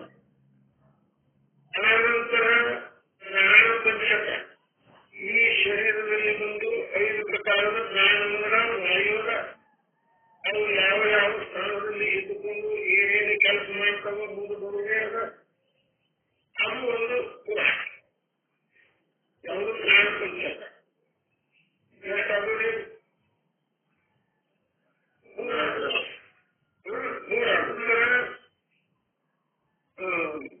ಪಂಚಮಹಾಭೂತಗಳು. ಪಂಚಮಹಾಭೂತಗಳು ಇದೊಂದು ಪುರ. ಆನಂತರ ಅಂತಃಕರಣ ಚತುಷ್ಟಯ ಇದೊಂದು ಪುರ. ಎಷ್ಟಾದರೂ 5. ಆನಂದ ವಿದ್ಯೆ, ಕಾಮ ಮತ್ತು ಕರ್ಮ ಇವು 3. ಅವು 5. ಈಗ 8 ಪುರದಲ್ಲಿ ಇವೆಲ್ಲ ಎಲ್ಲದವ? ಈ ಶರೀರದಲ್ಲೇ ಅದಾವ. ಮತ್ತೆ ಆ ತಿಳುವಳಿಕೆ ಅನ್ನುವಂಥದ್ದು, ಆತ್ಮ ಅನ್ನುವಂಥದ್ದು ಏನದ ಈ ಶರೀರದಲ್ಲೇ ಅದ. ಅಂದ್ರೆ ಈ 8 ಪುರದಲ್ಲಿ ಯಾವತ್ತೂ ವಾಸ ಮಾಡಿರುವನು ಅವನಿಗೆ ಏನಾಗಬೇಕು? ಪುರುಷ ಪುರುಷ ಆಗಬೇಕು. ಆ ಪುರುಷ ಅಂದ್ರೆ ಆ ಜೀವಾತ್ಮ ಅವನ ಪ್ರವೃತ್ತಿ ಮತ್ತು ನಿವೃತ್ತಿಗಳನ್ನು ಯಾವುದರಲ್ಲಿ ಪ್ರವೃತ್ತಿ ಆಗಬೇಕು, ಯಾವುದರಲ್ಲಿ ಪ್ರವೃತ್ತಿ ಆಗಬಹುದು ಅನ್ನುವಂಥದ್ದನ್ನು ತಿಳಿಸಿಕೊಳ್ಳುವುದಕ್ಕೆ ಹೇಳ್ತೀವಿ ನಾವು ಶಾಸ್ತ್ರ ಅಂತ. ಈಗ ಈ ಶಾಸ್ತ್ರದಲ್ಲಿ ಯಾವ ಪ್ರವೃತ್ತಿ ಆಗ್ತಾನ ಅವನಿಗೆ ಮುಮುಕ್ಷು ಅಂತ ಕಲ್ತೀವಿ. ಅಂದ್ರೆ ಇದರ ಪ್ರಯೋಜನ ಏನದ? ಅವ ಮುಕ್ತನಾಗಬಯಸ್ತಾನ. ಇವು ಏನು 8 ಪುರಗಳಲ್ಲ, ಈ 8 ಪುರಗಳಿಂದ ನನಗೆ ಮುಕ್ತಿ ಆಗ. ಇವು ಏನದವ? ದುಃಖದ ಹೇತು ಅದಾವ. ಈ ದುಃಖದ ಹೇತು ಆದಂತಹ ಈ 8 ಪುರಗಳಿಂದ ನಾನು ಹೋಗಬೇಕು. ಅದಕ್ಕೆ ಹೇಳ್ತಾರೆ, ಸಾಕಾಯಿತು ಈ ಊರಲ್ಲ ತನ್ನ ದೇಶಕ್ಕೆ ಹೋಗುವ ಬಾರಲ್ಲ. ಅಂದ್ರೆ ಈ ಊರ ಈ 8 ಪುರಗಳು ನಮ್ಗೆ ಸಾಕಾದು. ಯಾಕೆ ಸಾಕಾದು? ಇವು ದುಃಖ ಕೊಡ್ತಕ್ಕಂತ ಸಾಕಾದು. ಯಾಕಂದ್ರೆ ಸುಖದ ಸ್ವರೂಪದ ಸುಖ ಕೊಟ್ಟಿದ್ದು ನಾವು ಸಾಕಾಗುದ್ರೆ ಅದು ಬೇಗ ಆಗ್ತವೆ. ಆದ್ರೆ ನೀವು ದುಃಖ ಕೊಡ್ತಾವಂತ ತಿಳ್ಕೊಂಡೆ ನಾಲ್ಕುವರೆಗೆ ಏನ್ ಮಾಡಿದ್ರು, ಇದಕ್ಕೆ ಊರಿಗೆ ಹೋಲಿಸಿ ಇದು ಸಾಕಾಯ್ತು, ಈಗ ನಾವು ಮತ್ತೊಂದು ಊರಿಗೆ ಹೋಗಬೇಕು. ಆ ಮತ್ತೊಂದು ಊರು ಯಾವುದು? ಅದು ಮೋಕ್ಷ ಅನ್ನುವಂಥದ್ದು. ಆ ಊರಿಗೆ ನಾವು ಹೋಗುವ ಅಂತ ಹೇಳ್ಕೊಂಡ್ಬಂದಲ್ಲ. ಆಗ ಅಂತ ಇಚ್ಛೆಯನ್ನ ಯಾವಾಗಲೂ ಮಾಡುವನು ಅಥವಾ ಯಾವ ಪುರುಷನು ಮಾಡುವನು ಅಥವಾ ಯಾವ ಜೀವನು ಮಾಡುವನು ಅವನಿಗೆ ಏನು ಅನ್ನಬೇಕು ಅಂದ್ರೆ ಮುಮುಕ್ಷು ಮುಮುಕ್ಷು ಅಲ್ಲ. ಅವನಿಗೆ ಮುಮುಕ್ಷು ಅನ್ನಬೇಕು. ಅಂತ ಮುಮುಕ್ಷು ಆನಂದವ ಈ ಗ್ರಂಥದಲ್ಲಿ ಪ್ರವೇಶ ಆಗಬೇಕಾಗಿತ್ತು ಅಂದ್ರ ಅವನ ಮೊದಲು ಏನು ಆಗಬೇಕು? ಅವನ ಅಧಿಕಾರಿ ಇರಬೇಕು. ಆ ಪುರುಷ ಗ್ರಂಥಕ್ಕೆ ಅಧಿಕಾರಿ ಇರಬೇಕು. ಗ್ರಂಥದಲ್ಲಿ ಪ್ರವೇಶ ಆಗಲಿಕ್ಕೆ ಅಧಿಕಾರಿ ಇರಬೇಕು. ಮತ್ತೆ ಆ ಅಧಿಕಾರ ಅವನಲ್ಲಿ ಇರಲಿಲ್ಲಂದ್ರ ಆ ಪ್ರವೃತ್ತಿ ಆದಾಗ್ಯಾದರೂ ಕೂಡ ಅವನಿಗೆ ಅದರ ಫಲ ಸಿಗುವುದಿಲ್ಲ. ಆದ್ದರಿಂದ ಏನ್ ಮಾಡ್ಕೊಂಡ್ಬಂದ್ರು? ಈ ಅಧಿಕಾರಿ ವಿಷಯ ಪ್ರಯೋಜನ ಅನ್ನುವಂಥ ಈ 4 ಪ್ರಕಾರದ ಅನುಬಂಧಗಳನ್ನ ಈ ಗ್ರಂಥದ ಆರಂಭದಲ್ಲಿ ಸದ್ಗುರುಗಳು ಹೇಳ್ಕೊಂಡ್ಬಂದರು. ಅವರು ಪ್ರಯೋಜನದಿಂದ ಏನಾಗ್ತದ ಅಂತ ಕೇಳಿದ್ರೆ, ನಾವು ಯಥಾರ್ಥವಾಗಿ ಅಧಿಕಾರಿ ಆಗ್ತೇವೆ ಮತ್ತು ವಿಷಯ ಏನದ ಅನ್ನೋದು ತಿಳಿತೇವೆ. ಆ ಸಂಬಂಧವನ್ನು ಯಾವ ರೀತಿಯಾಗಿ ಮಾಡ್ಕೋಬೇಕು ಅನ್ನೋದು ತಿಳಿತದ. ಅದರಿಂದ ನಮಗೆ ಪ್ರಯೋಜನ ಆಗ್ತದೆ. ಅದಕ್ಕೆ ಇಲ್ಲಿ ಈ ಅಧಿಕಾರಿ, ವಿಷಯ, ಸಂಬಂಧ ಮತ್ತು ಪ್ರಯೋಜನ ಅನ್ನುವಂತಹ 4 ಪ್ರಕಾರದ ಅನುಬಂಧ ಚತುಷ್ಟಯಗಳನ್ನು ಒಂದೊಂದಾಗಿ ಇಲ್ಲಿ ಸದ್ಗುರುಗಳು ಹೇಳ್ತಾರೆ. ಇನ್ನು ಮೊದಲನೆಯದಾಗಿ ಅಧಿಕಾರಿ ಅಂತ ಯಾರಿಗೆ ಅನ್ನಬೇಕು ಅನ್ನುವಂಥದ್ದನ್ನು ಹೇಳ್ತಾರೆ. ಯಾರಿಗೆ ಅಧಿಕಾರಿ ಅನ್ನಬೇಕು? ಆತ್ಮ ಮತ್ತು ಅನಾತ್ಮ. ಆತ್ಮ ಯಾವುದು ಮತ್ತು ಅನಾತ್ಮ ಯಾವುದು ಅಂದ್ರೆ ಸತ್ಯ ಯಾವುದು, ಮಿಥ್ಯೆ ಯಾವುದು ಅಂದ್ರೆ ತ್ರಿಕಾಲ ಅಬಾಧಿತವಾದಂತಹ ವಸ್ತು ಯಾವಾಗದ ಮತ್ತು ದಾನ ಅನ್ನುವುದು ಯಾವಾಗ. ಇದನ್ನು ತಿಳಿಯುವುದು, ಇದರ ವಿವೇಕ ಯಾರಿಗೆ ಇರ್ತದ ಅನ್ನೋ ಅಧಿಕಾರಿ. ಯಾಕ್ರಿ ಆತ್ಮ ಅಂತ ಎದಕ್ಕಬೇಕು, ಅನಾತ್ಮ ಅಂತ ಎದಕ್ಕಬೇಕು ಮತ್ತೆ ನಾವು ಅಂತದ್ದು ಮುಂದೆ.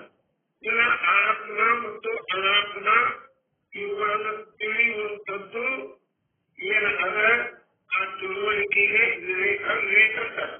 ಆ ವಿವೇಕ ಅವರಲ್ಲಿ ಇರಬೇಕು. ಅಂದ್ರ ಅವರಿಗೆ ಅಧಿಕಾರ ಇರ್ತದೆ. ಅಂದ್ರೆ ಇದು ಒಂದೇ ಗುಣ ಇದ್ರ ಸಾಕು ಅಂತ ಕೇಳಿದ್ರೆ ಇಲ್ಲಪ್ಪ, ಇನ್ನೂ ಕೆಲವೊಂದು ಗುಣಗಳು ಅವನಲ್ಲಿ ಇರಬೇಕು. ಅದು ಯಾವುದು? ಇನ್ನು ವೈರಾಗ್ಯ ಅನ್ನೋದನ್ನು ಇರಬೇಕು. ಒಂದು ಆತ್ಮ ಅನಾತ್ಮದ ವಿವೇಕ, ಎರಡನೇದು ವೈರಾಗ್ಯ, ಆಯ್ತು. ಇನ್ನು ಮೂರನೇದು ಶಮ ಸಮಾಧಿ ಷಟ್ ಸಂಪತ್ತಿ.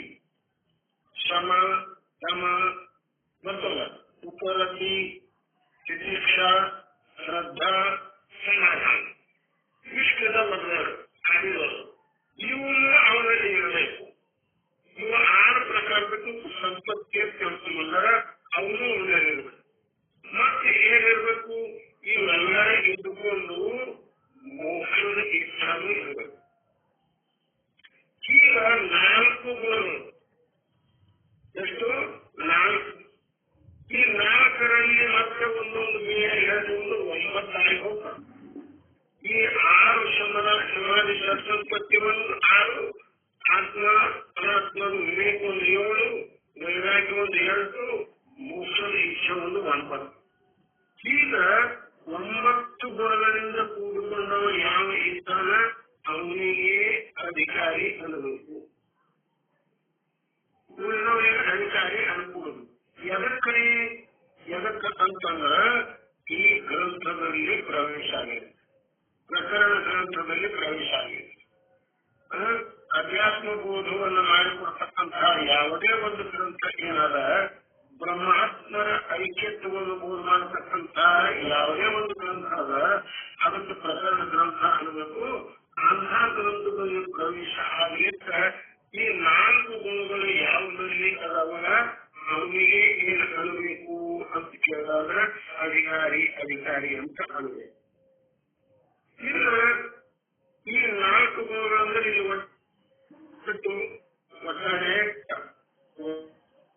ಇಲ್ಲಿನ ಒಂದೊಂದನ್ನ ಇಲ್ಲಿ ನಾವು ತಿಳ್ಕೊಂಡ್ಬಿಟ್ಟೆ. ಇದರಲ್ಲಿ ಬೇರೆ ಬೇರೆ ರೀತಿಯಲ್ಲಿ ಹೇಳ್ಕೊಂಡ್ಬಂದರು. ಇಲ್ಲಿ ಬೇರೆ ರೀತಿಯಲ್ಲಿ ಹೇಳಿದ್ದಾರೆ. ಬೇರೆ ಬೇರೆ ಗ್ರಂಥಗಳು ಬೇರೆ ಬೇರೆ ರೀತಿಯಲ್ಲಿ ಹೇಳಿದ್ರು. ಮನ ವಿಕ್ಷೇಪ ಜಾತಿಯ ನಹಿ किंतु एक अज्ञान साधन सहित नर अधिकृतम लक्ष्य अधिकृतम ज्ञान ಅಂತ ಹೇಳ್ಕೊಂಡು ಮನದೋಷ ವಿಕ್ಷೇಪ ದೋಷ ಇಲ್ಲವೋ ಅಲ್ಲಿ ಹೆಚ್ಚಿಗೆ ಹೇಳ್ಕೊಂಬಂದ್ರು ನೋಡಿ. ಯಾರು ಮನದೋಷದ ವಿಕ್ಷೇಪ ದೋಷ ಯಾರಡೆ ಯಾವುದಲ್ಲಿಲ್ಲ. ಮನದೋಷ ಅಂತಂತಂದ್ರೆ ಪಾಪದ ವಿಚಾರ ಅವನಲ್ಲಿ ಸುಳಿಯುವುದೇ ಇಲ್ಲ. ಅವನಲ್ಲಿ ಯಾವುದೇ ಪ್ರಕಾರದ ಪಾಪದ ವಿಚಾರಗಳು ಬರುವುದಿಲ್ಲ. ಮತ್ತು ಯಾವನ ಮನುಷ್ಯ ಹೇಳದಂಗೆ ಕೇಳ್ತಾನೆ, ನಮ್ಮ ಹೇಳ್ದಂಗೆ ಕೇಳ್ತಾನೆ. ವಿಕ್ಷೇಪ ಇಲ್ಲ, ಸಂಚಲತೆ ಇಲ್ಲ. ಅದು ಬೇಕು ಇದು ಬೇಕು ಅಂತ ಯಾವಾಗಲೂ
ಆಗಿತ್ತು ಅಂದ್ರೆ ಯಾವ್ದ್ರಲ್ಲಿ ಮಲಗೂಸ ಇಲ್ಲವೋ ವಿಶೇಷ ಇಲ್ಲವೋ ಅವನಿಗೆ ಅಂತ ವಿಚಾರ ಬರ್ತದ.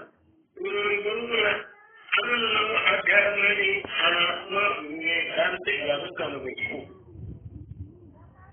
ಆತ್ಮ ಮತ್ತು ಅನಾತ್ಮದ ವಿವೇಕಾಂತಿ ಅದಕ್ಕೆ ಅನ್ನಬೇಕು.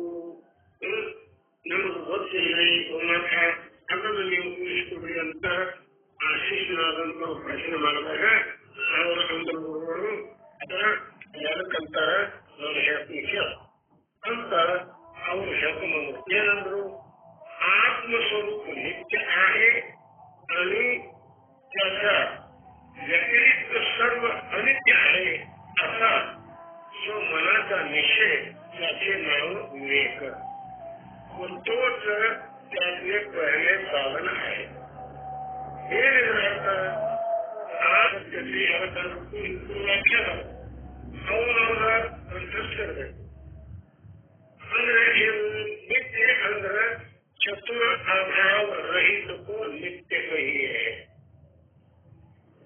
चतुर अभाव रहित ಅದಕ್ಕೆ ನಿತ್ಯ ಇರಬೇಕು. ಸತ್ಯ ಜಗತ್ತಬೇಕು. ತ್ರಿಕಾಲ ಅಬಾಧಿತಕ್ಕೂ ಸತ್ಯ ಕಹಿಯೇ. ಈಗ ಒಂದೊಂದಕ್ಕೆ ಒಂದೊಂದು ಬೇರೆ ಬೇರೆ ಅರ್ಥಗಳು. ಇನ್ನು ಚತುರ ಅಭಾವ ಅಂದ್ರೆ ಯಾಕಂತಾರ ಮತ್ತೊಂದು ಬಂದ್ರೆ ಅದು ನಮ್ಗೆ ಗೊತ್ತಿಲ್ಲ. ಯಾಕ ಶುರುವಾತಿ ಹಿಡ್ಕೊಂಡ್ರೆ ಎಲ್ಲನೇ ಶಾಸ್ತ್ರದಲ್ಲಿ ಹತ್ತು ಬಂದ್ರಲ್ಲ ಅವೆಲ್ಲವೂ ಬರ್ತಾವ. ಅವೇ ಸ್ವಲ್ಪ ನಾವು ಸ್ವಲ್ಪ ಅವ್ರು ಅರ್ತಿರ್ಬೇಕು. ಇನ್ನು ಚತುರ ಅಭಾವ ರಹಿತ ಅದಕ್ಕೆ ನಿತ್ಯ ಅಂತ ಕೇಳ್ಕೊಂಡಾಗ ಆ ಅಭಾವಗಳು ಯಾವುವು ಅಂತಂದ್ರೆ ಅವು 4 ಪ್ರಕಾರದ ಅಭಾವಗಳಲ್ಲಿ ಹೇಳ್ಕೊಂಡು ಅವು ಯಾವುವು? ಪ್ರಾಕ ಅಭಾವ, ದೋಷ ಅಭಾವ, ಅನ್ಯೋನ್ಯ ಅಭಾವ ಮತ್ತು ಅತ್ಯಂತ ಅಭಾವ.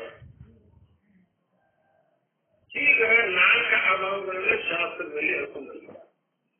ಇನ್ನು ಅವುಗಳಿಗೆ ಸಂಕ್ಷಿಪ್ತವಾಗಿ ಹೇಳೋದಲ್ಲ, ಬೇಕಾದವರು ಅದನ್ನು ಬರ್ಕೊಳ್ಬಹುದು ಅಥವಾ ನೆನಪು ಇಟ್ಕೊಳ್ಬಹುದು. ಮೊದಲನೇದು ಪ್ರಾಕ್ ಅಂದ್ರೆ ಮೊದಲು, ಪ್ರಾಕ್ ಅಂದ್ರೆ ಹಿಂದೆ, ಅಭಾವ ಅಂದ್ರೆ ಯಾವುದೇ ಒಂದು ವಸ್ತುವಿನ ಉತ್ಪತ್ತಿ ಆಗುವುದಕ್ಕಿಂತಲೂ ಪೂರ್ವದಲ್ಲಿ ಆ ವಸ್ತುವಿಂದು ಅಭಾವ ಇರ್ತದ. ಆ ವಸ್ತು ಅಭಾವ ಇರ್ತದಂದ್ರೆ ಆ ವಸ್ತು ಇರುವುದಿಲ್ಲ. ಯಾವುದೇ ಒಂದು ಘಟ ಅದ, ಆ ಘಟ ಕುಂಬಾರ ಆ ಕೊಡವನ್ನು ಮಾಡುವುದಕ್ಕಿಂತಲೂ ಪೂರ್ವದಲ್ಲಿ ಕೊಡ ಇರುವುದಿಲ್ಲ.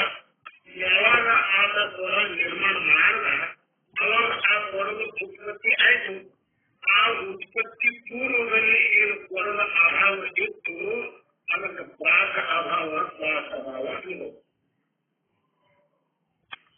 ಇನ್ನು ಎರಡನೇದಾಗಿ ಪ್ರಧ್ವಂಸ ಅಭಾವ. ಪ್ರಧ್ವಂಸ ಅಂದ್ರೆ ನಾಶ. ಆ ವಿಶೇಷವಾಗಿ ಅದು ನಾಶ ಆಯ್ತು ಅಂದ್ರೆ ಅದು ಇದೇ ವಸ್ತು ಅದ ಅನ್ನುವುದನ್ನು ತಿಳಿಯದ ಇರತಕ್ಕಂಥದ್ದು ಅಷ್ಟು ಪರ್ಯಂತರವೇ ಅದು ನಾಶ. ಅಂದ್ರೆ ಏನು? ಅದು ಒಳದು ಹೊರ ಬೋಗಿ ಆಯ್ತು, ಉತ್ಪತ್ತಿ ಆಗಿಬಿಡ್ತು. ಈಗ ಅದಕ್ಕೆ ನಾವು ಸ್ವರ ಅನ್ನುವುದಿಲ್ಲ, ಘಟ ಅನ್ನುವುದಿಲ್ಲ. ಅದಕ್ಕೆ ಒಬ್ಬರಿಗೆ ನಮ್ಮ ಬೋಗಿ ಅಂತೇವೆ. ಯಾವ ಭಾಷೆಯಲ್ಲಿ ಬೇರೆ ಬೇರೆ ಭಾಷೆಯಲ್ಲಿ ಬೇರೆ ಬೇರೆ ಪ್ರದೇಶದಲ್ಲಿ ಆ ಶಬ್ದಗಳು ಬೇರೆ ಬೇರೆ ಇರ್ತಾವ. ನಮಗೆ ಗೊತ್ತಿದ್ದದ್ದು ಒಬ್ಬರಿಗೆ ಅಥವಾ ಬೋಗಿ ಅಂತ ಈಗ ಶಬ್ದ ಗೊತ್ತದ. ಇನ್ನು ಬೇರೆ ಪ್ರದೇಶದಲ್ಲಿ ಅದಕ್ಕೆ ಮತ್ತೊಂದು ಅರ್ಥ ಇರ್ಬೋದು. ಅಂದ್ರೆ ಈಗ ಅದು ಒಳಿತು, ಅದು ನಾಶ ಆಯಿತು. ಆ ನಾಶವಾದ ನಂತರ ಏನು ಅಭಾವ ಇರ್ತದ, ಆ ಘಟದ ಅಭಾವ ಆಯ್ತು, ಆ ಘಟ ಇಲ್ಲದಂತೆ ಆಯ್ತು.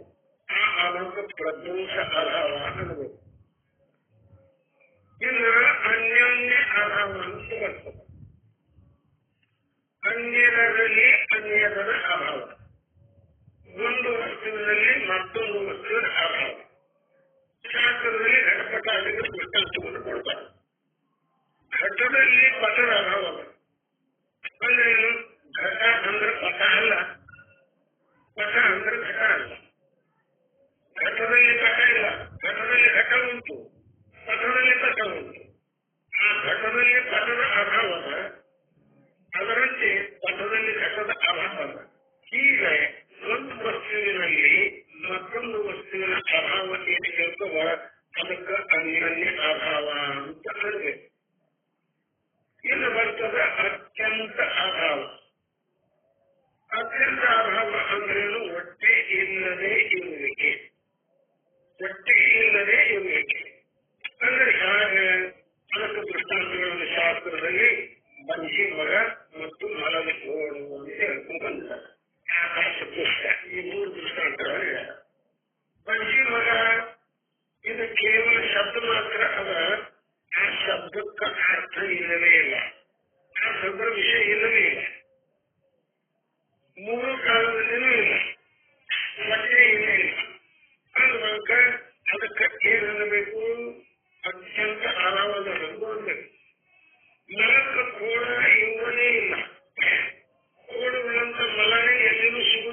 ಅತ್ಯಂತ ಅಭಾವ ಅಂದ್ರೆ ಇಂಥ ಈ 4 ಅಭಾವಗಳ ಏನು ಅದಾವಲ್ಲ ಇವುಗಳಿಂದ ರಹಿತವಾದದ್ದು ಅಂದ್ರೆ ಭಾವವುಳ್ಳದ್ದು ಅಂದ್ರೇನು ಯಾವಾಗಲೂ ಇರತಕ್ಕಂಥದ್ದು ಅದರ ಅಭಾವವೇ ಇಲ್ಲ ಅಂದ್ರೇನು ಅದು ಹುಟ್ಟಿಲ್ಲ ಅದು ನಾಶ ಆಗುವುದಿಲ್ಲ ಅದು ಇದರಲ್ಲಿ ಅದ ಇದರಲ್ಲಿ ಇಲ್ಲ ಅನ್ನುವಂಥದ್ದೇನು ಇಲ್ಲ ಅದರಲ್ಲೂ ಅತ್ಯಂತ ಅಭಾವವನ್ನು ಹೇಳಲಿಕ್ಕೆ ಬರುವುದಿಲ್ಲ ಅಂಥ ವಸ್ತು ಯಾವಾಗಂದ್ರ ಅದಕ್ಕೆ ಏನ್ ಅನ್ನಬೇಕು ಚತುರ ಅಭಾವ ರಹಿತ ಅನ್ನಬೇಕು ಅದಕ್ಕೆ ಏನ್ ಅನ್ನಬೇಕು ನಿತ್ಯ ಅನ್ನಬೇಕು ಅಂಥದ್ದು ಆತ್ಮ ಅನಾತ್ಮದ್ದು ಇದು ಯಾವಾಗ ನಿತ್ಯವ ಯಾವಾಗ ಅನಿತ್ಯ ಅಂದ್ರೇನು ಅನಿತ್ಯ ಅಂದ್ರೆ ಈ 4 ಪ್ರಕಾರದ ಅಭಾವದಿಂದ ಕೂಡಿಕೊಂಡಿರ್ತದೆ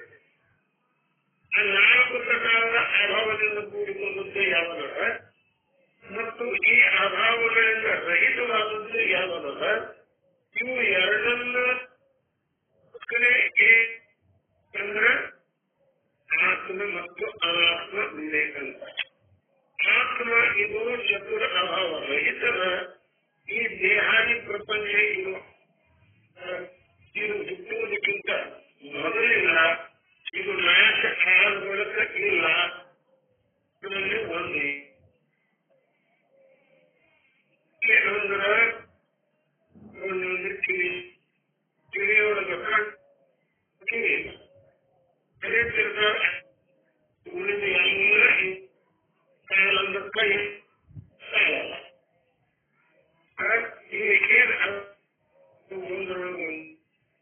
ಮತ್ತೆ ಇವುಗಳು ಅತ್ಯಂತ ಅಭಾವನೆ ಅದ ಇವು ಹುಟ್ಟುತ್ತಿದ್ರೆ ಮೊದಲು ಇಲ್ಲ ನಾಶ ಆಗಬೇಕು ಇಲ್ಲ ಮಧ್ಯದಲ್ಲಿ ತೋರಿ ಅಳತ್ತವಲ್ಲ ಆ ತೋರುವಾಗ ಇಲ್ಲಬೇಕಿಲ್ಲ ಅಂತ ಈಗ ತಿಳಿಯುವುದಕ್ಕೆ ಏನಂತಾರ ಆತ್ಮ ಅನಾತ್ಮ ವಿವೇಕ ಅಂತಾರ ಇದು ಅವರಲ್ಲಿ ಇರಬೇಕು ಅಧಿಕಾರಿಯಾದವರಲ್ಲಿ ಇದು ಎರಡನೇದು ವೈರಾಗ್ಯ ಅಂತ ಬಂತು ವೈರಾಗ್ಯ ಅಂದ್ರೆ ಏನು ಸಂಕ್ಷಿಪ್ತವಾಗಿ ಹೇಳ್ತೀನಿ ಸಮಯ ಆಗುತ್ತೆ ಬಂದ್ರೆ ಈ ಲೋಕದ ಭೋಗಗಳನ್ನೇ ಮೊದಲು ಮಾಡಿಕೊಂಡು ಸ್ವರ್ಗಲೋಕದ ಭೋಗಗಳ ಪರ್ಯಂತವಾಗಿ ಏನು ಭೋಗಗಳ ಅದಾವ ಏನು ವಿಷಯಗಳ ಅದಾವ ಅಂತ ತಿಳಿ ಅದು ತುಚ್ಛ ಹೇಗೆ ಆತ್ಮನಿಷ್ಠ ಸ್ವನಿಷ್ಠ ಆ ಕಾಗಿ ಮತ್ತು ಸ್ವರ್ಣಗಳ ಇಷ್ಟ ಅದರಂತೆ ಅವರ ಕಾರಿಗೆ ಅದಾವಂತ ತಿಳ್ಕೊಂಡು ಅವುಗಳಲ್ಲಿ ಪ್ರವೃತ್ತನಾಗದೇ ಇರುವುದು ಅಂದ್ರೆ ಅವುಗಳ ಬಯಕೆಯನ್ನು ಮಾಡದೇ ಇರುವುದು ಅವುಗಳನ್ನು ಬಯಸದೇ ಇರುವುದು ಅದಕ್ಕೆ ವೈರಾಗ್ಯ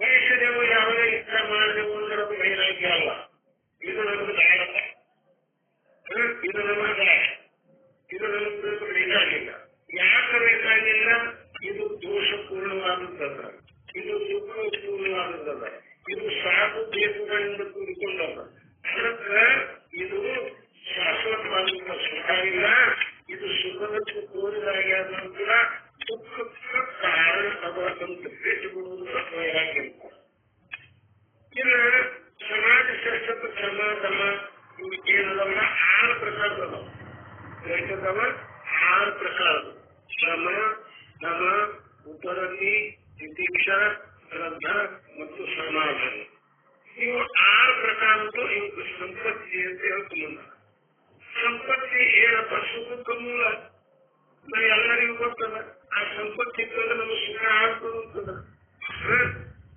ಆ ಧನ ವನಿತೆ ಸುತ್ತರು ಜಗ ತಿಳ್ಕೊಂಡು ಧನದ ಮರವ ರಾಜ್ಯ ಮರವ ವನಿತೆ ಸುತರ ನೋಡಿ ತನಕ ಧನಿಕನಾಗಿ ಕಾಣುತ್ತಿದ್ದ ಕನಸಿನಲ್ಲಿ ಇವೆಲ್ಲ ಅಷ್ಟಮಗಳನ್ನು ಅವೆಲ್ಲ ಸುಖಕ್ಕೆ ಕಾರಣ ಅಷ್ಟ ಅವು ಎಷ್ಟು ಎಲ್ಲ ಸುಖಕ್ಕೆ ಕಾರಣ ತಿಳ್ಕೊಂಡಿದ್ವಲ್ಲ ಅವು ಏನಲ್ಲ ಸುಖಕ್ಕಿಲ್ಲ ಅದಕ್ಕೆ ಅವುಗಳಿಂದ ನಾವು ಯಾರ ನಿವೃತ್ತಿ ಆಗಬೇಕು ಅನ್ನುವಂಥದ್ದನ್ನ ಮತ್ತೆ ವಿಸ್ತಾರವಾಗಿ ಆ 6 ಪ್ರಕಾರದ ಸಂಪತ್ತಿ ಯಾವ ನಾಲ್ಕು ನಿಮಿಷ. ಇನ್ನು ಮೋಕ್ಷೇಚ್ಛ, ಮೋಕ್ಷೇಚ್ಛ ಇದು ನಾಲ್ಕನೇದು. ಮೋಕ್ಷದ ಇಚ್ಛ. ಮೋಕ್ಷ, ಮೋಕ್ಷ ಅಂದರೆ ಏನು? ಸರ್ವ ದುಃಖದ ನಿವೃತ್ತಿ, ಪರಮಾನಂದದ ಪ್ರಾಪ್ತಿ, ಅದು ಮೋಕ್ಷ.